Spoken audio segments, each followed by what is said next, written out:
Hello guys, আজকে আরেকটা নতুন ব্লগ নিয়ে আমি তোমাদের সামনে হাজির হলাম। আজকের ব্লগটা একটু স্পেশাল আমার কাছে। স্পেশাল এই কারণেই, আজকে আমরা যাচ্ছি দেওঘর ঠাকুরবাড়ি। এই প্রথম আমরা দেওঘরে ট্রেনে করে ঠাকুরবাড়ি যাচ্ছি।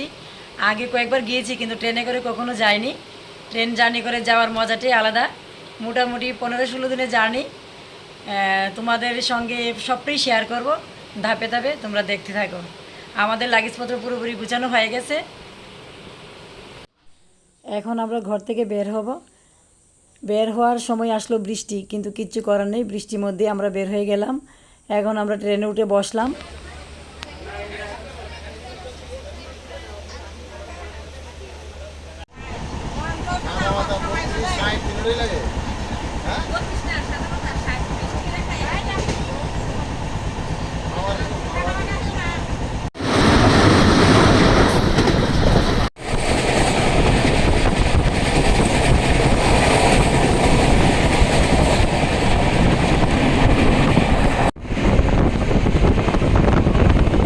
ফাইনালি আমরা দেওঘর স্টেশনে এসে পৌঁছলাম। এখন যাব আমরা ঠাকুরবাড়ি।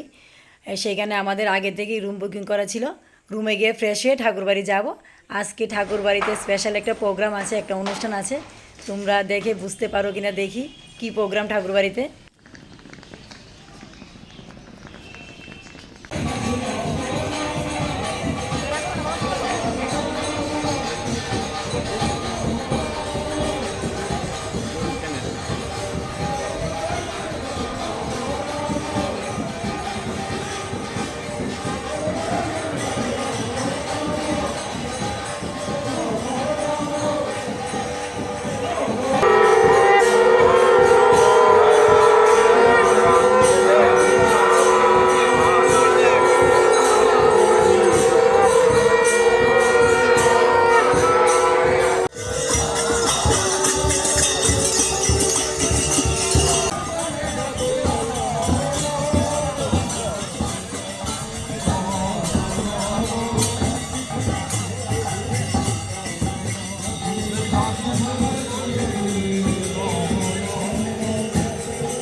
এটা হলো দেওঘর ঠাকুরবাড়ির প্রসাদের বিল্ডিং।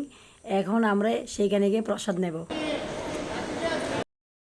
রোজ দিন এইখানে এইভাবেই প্রসাদ খাওয়ানো হয় সমস্ত ভক্তবৃন্দদের বিনামূল্যে।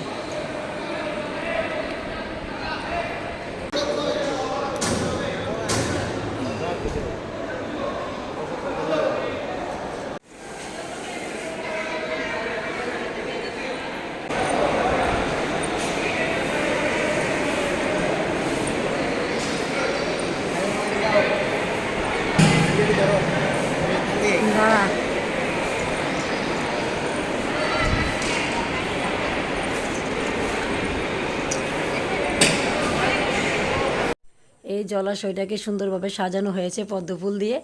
এইখানে ঠাকুরের বিগ্রহকে এনে স্নান করানো হয় স্নান উৎসবের সময়।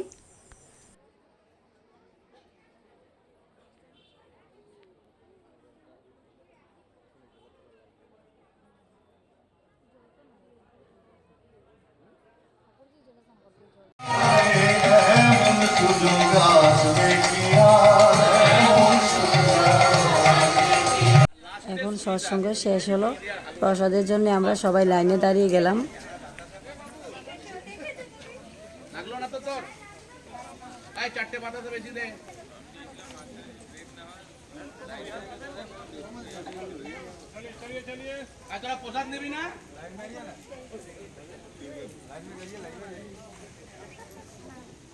ঠাকুর বাড়িতে আজকে আমাদের দ্বিতীয় দিন। সকাল সকাল ঘুম থেকে উঠে ভোরবেলা ঠাকুরবাড়ি আসলাম। সেইখানে সকাল প্রার্থনার পর আমরা চা খেলাম একটা দোকানে। এখন ঠাকুরবাড়ি পুরোটা আমরা ঘুরে ঘুরে দেখব।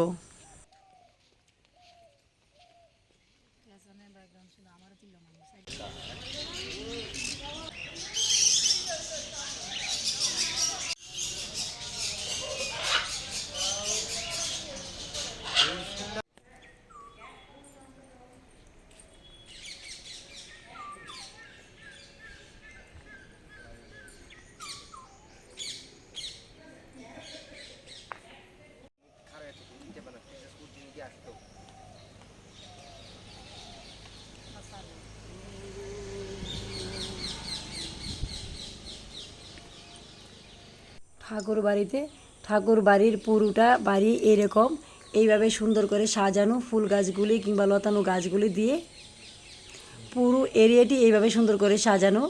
ভিতরের বাড়ির দিকে এদিক থেকে বর্দার বাড়ি যাওয়া যায় সোজা। ঠাকুর বাড়ির এই মনোরম পরিবেশে মন প্রাণ একদম জুড়িয়ে যায়। আজকে সকাল সকাল আচার্য দেব এবং অবিন দাদার দর্শন ও প্রণাম করলাম।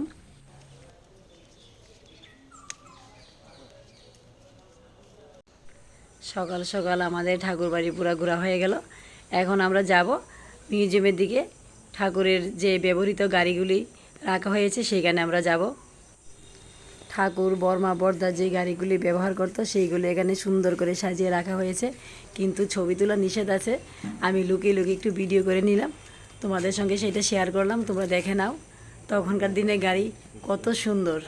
ঠাকুরের গাড়ি দেখ, ব্রিটিশ আমলের গাড়ি, এত বড় গাড়ি তখনকার সময় রাজার মানে ব্রিটিশরা রোলস রয়েস গাড়ি।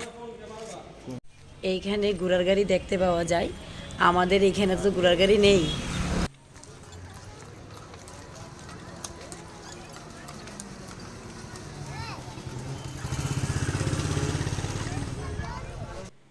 এখন সন্ধ্যা প্রার্থনা শেষে আবার প্রসাদের জন্য আমরা গিয়ে লাইনে গিয়ে দাঁড়াবো।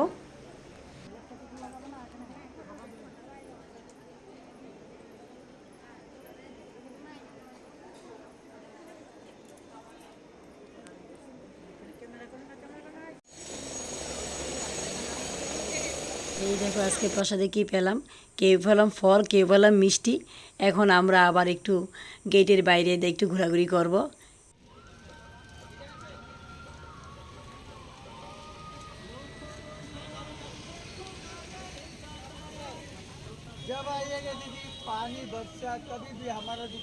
দেওঘর ঠাকুর বাড়িতে আসলাম আর দেওঘরে কিছু স্মৃতি বাড়িতে নিয়ে গেলাম না, সেটা কি হয়? আমি এখান থেকে কিছু পূজার সামগ্রী নিয়ে নিলাম।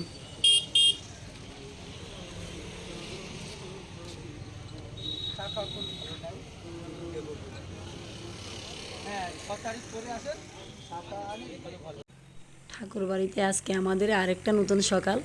আজকে আমরা এখান থেকে ফিরবো, মানে আজকে ঠাকুর বাড়িতে আমাদের তৃতীয় দিন। সকাল সকাল ঠাকুর বাড়িতে সকাল প্রার্থনার পর আমরা ঠাকুর বর্মার সমাধিস্থানগুলি দর্শন করলাম।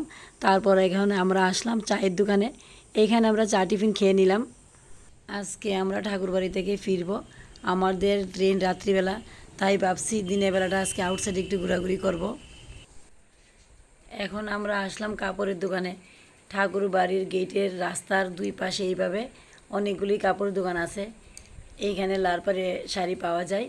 আমি এখান থেকে একটা লাল পাড়ে শাড়ি নিয়ে নিলাম। এইখান থেকে বের হয়ে আমরা দুপুরের বেলার প্রসাদটা নিয়ে আমরা বেরিয়ে পড়লাম। এখন আমরা যাব মানিকপুরে। মানিকপুরে ঠাকুর বনভোজন করেছিল 9ই জানুয়ারি। এই দিনটা এখনও জাঁকজমকভাবে পালন করা হয়। এইখানে ঠাকুরবাড়ির লোকেরা এসে প্রত্যেক বছর বনভোজন করে। আর আমরা যারা সৎসঙ্গী আছি, আমরা যে যেখানে থাকি সেই অবস্থায় সেই পরিবেশের মধ্যে আমরা দিনটাকে পালন করি। মানিকপুর একটা শান্তির জায়গা, খুব ভালো লাগলো। এইখানে ঠাকুর বর্মা বর্দার কি সুন্দর বিগ্রহ আছে, কিন্তু আমি ছবি বা ভিডিও করতে পারলাম না, কারণ এখানেও নিষেধ আছে ভিডিও করা। আমরা ঘুরলাম পুরোটা।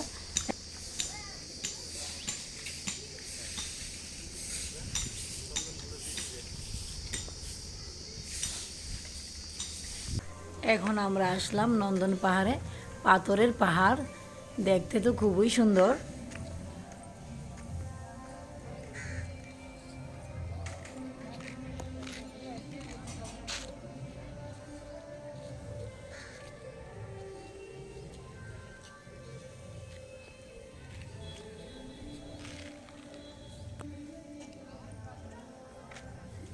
এই পাথরের পাহাড়ের উপর একটা পার্ক, আমরা এখন সেই পার্কে যাব।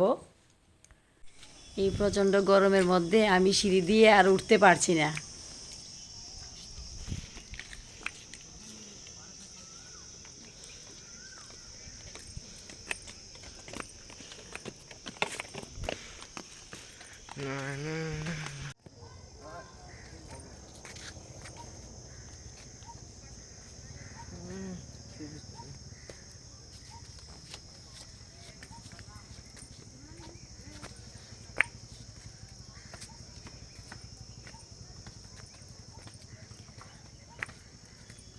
অনেকগুলো সিঁড়ি, এখানে অনেকগুলো সিঁড়ি ভেঙে উঠতে হয়।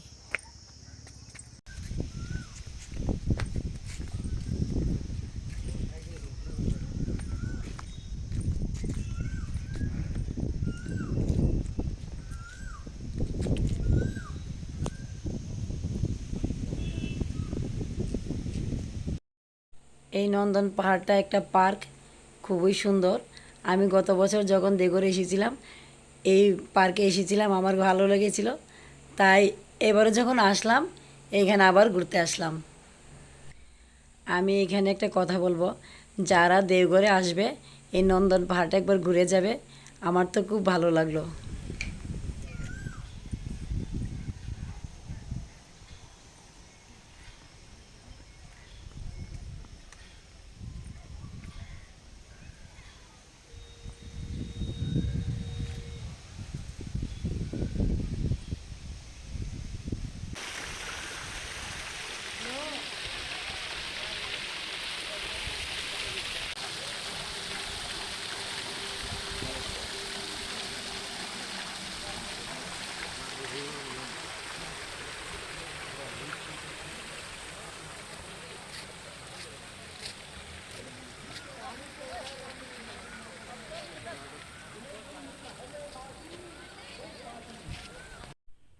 এই পার্কের মধ্যে অনেকগুলো রাইড আছে। এখন আমরা মা ছেলে মিলে এখানে খুবই মজা করলাম।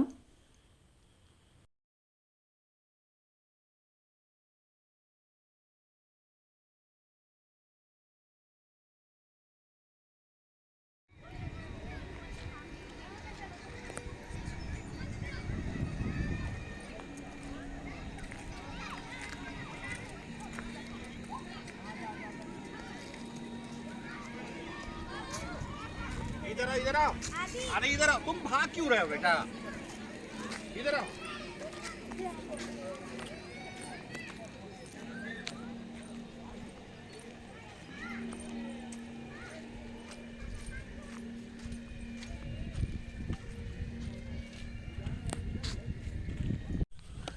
এইখান থেকে আইসক্রিম নিয়ে নিলাম।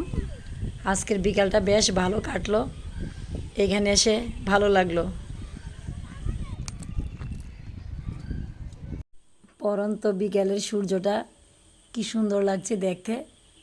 আর পাশ দিয়ে একটা ট্রেন যাচ্ছে, আরও দুর্দান্ত লাগছে।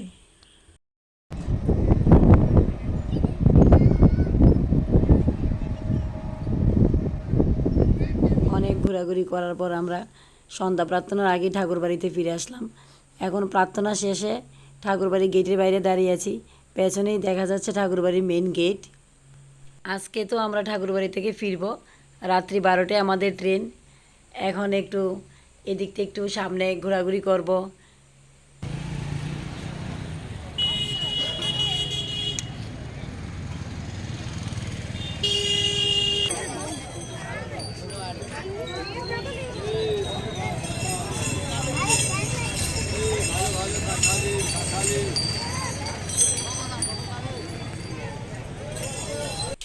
এখন আমরা চায়ের দোকানে এইখানে মাটির ভাঁড়ে করে চা খেলাম।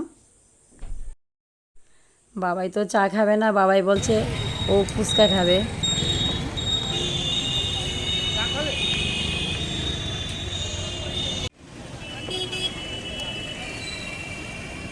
আগে আপনি ট্যাগের একটা প্রশ্ন।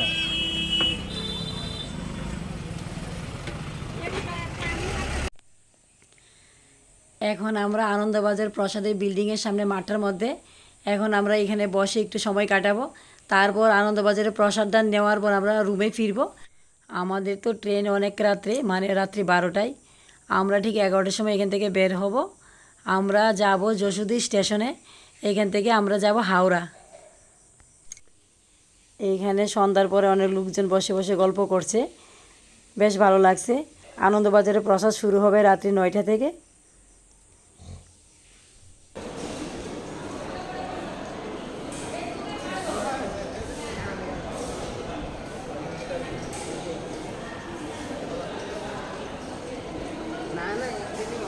এখন আমরা যশোদী স্টেশনে দাঁড়িয়ে আছি ট্রেনের অপেক্ষায়। আমাদের ট্রেন প্রায় আসতে কাছাকাছি এসে গেছে। এখন আমরা ট্রেনে উঠবো আর আমরা কালকে সকালে কলকাতায় হাওড়া স্টেশনে গিয়ে পৌঁছবো। হাওড়া থেকে আমরা কোথায় যাব সেইটা তোমরা দেখতে পাবে আমার পরবর্তী ভিডিওতে।